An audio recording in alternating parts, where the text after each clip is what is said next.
L'opposition congolaise réunie à Bruxelles, Jean-Pierre Bemba, Moïse Katumbi, Martin Fayoulou, Adolphe Mouzito et Freddy Matougoulou se sont rencontrés ce jeudi dans la capitale belge, 3 jours après le retrait de Félix Tshisekedi et de Vital Kamerhe de l'accord de Genève sur une candidature commune de l'opposition.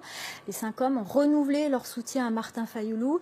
Jean-Pierre Bemba est avec nous en direct de Bruxelles. Merci d'avoir accepté notre invitation.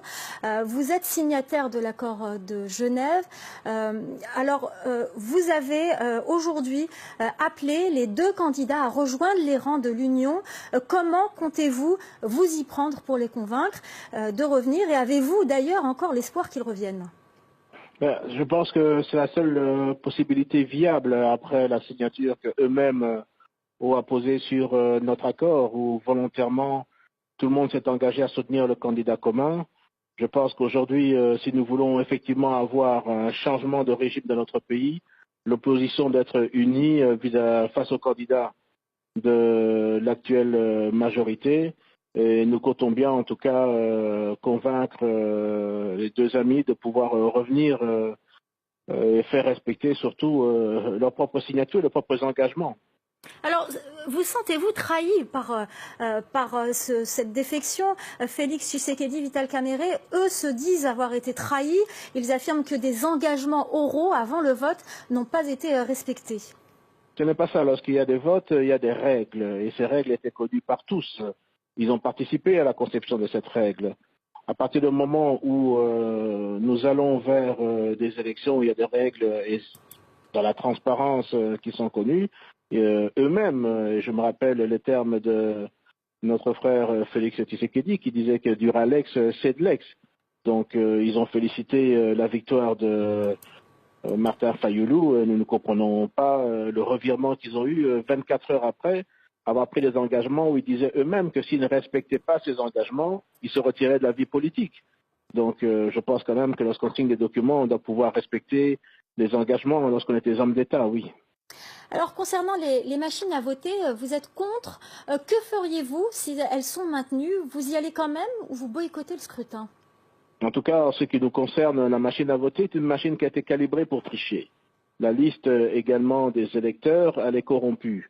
Et le peuple entier, pas simplement Jean-Pierre Bemba et l'ensemble des candidats de l'opposition, mais l'ensemble du peuple réclame l'abandon de cette machine à voter et le nettoyage de listes électorales. Et nous nous battons là-dessus parce que nous voulons des élections qui soient propres, crédibles, qui soient transparentes. Pas Félix Tshisekedi.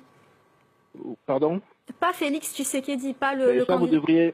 Vous devriez lui poser la question. Je pense qu'il a fait un autre choix. Et je pense que c'est un choix qui est suicidaire. Et je crois que, à mon avis, la ligne, la route qu'il a prise est une route qui est totalement sans issue.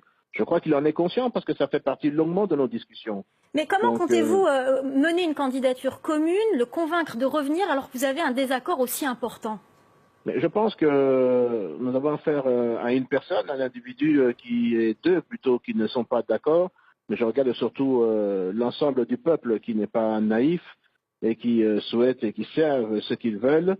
Et je crois que nous allons droit vers des élections qui doivent être crédibles et qu'avec l'appui du peuple, nous allons entendre finalement raison à la CENI qui doit renoncer à cette machine à voter et à ces listes qui sont corrompues.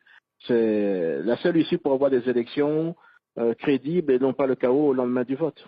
Alors, dernière question, si Félix Tshisekedi et Vital Kamerhe ne reviennent pas dans vos rangs, comment comptez-vous combler le déficit de voix qui va être causé par le retrait de ces 2 hommes? Le groupe d'études sur le Congo, qui avait publié un sondage il y a 2 semaines, les a donnés en tête du scrutin, notamment Félix Tshisekedi, crédité de 36% des suffrages. Écoutez, c'est 36% de suffrages lorsque d'autres candidats ne sont pas présents, mais je tiens à vous dire quand même que dans la configuration actuelle dans ce pays, l'ensemble des candidats couvrent parfaitement l'est du pays avec M.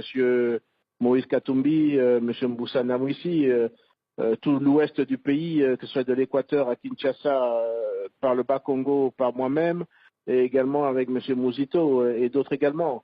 Donc je crois que malheureusement, ce qui se passe est regrettable pour l'ensemble de l'opposition, mais nous pensons bien que l'ensemble de la population, y compris les populations représentés au centre du pays et à l'est du pays vont certainement suivre l'ensemble de l'opposition et du candidat commun, M. Martin Fayoulou, que nous appuyons tous, pour le changement dans ce pays. Il en va d'une question, je dirais presque de vie et de mort pour l'avenir de ce pays. Et ça, le peuple congolais qui souffre aujourd'hui, qui est peuporisé aujourd'hui et qui veut absolument avoir un espoir nouveau, va pas suivre des dirigeants qui ne respectent pas leurs propres engagements. C'est ce que je pense que va se faire. Merci beaucoup en tout cas.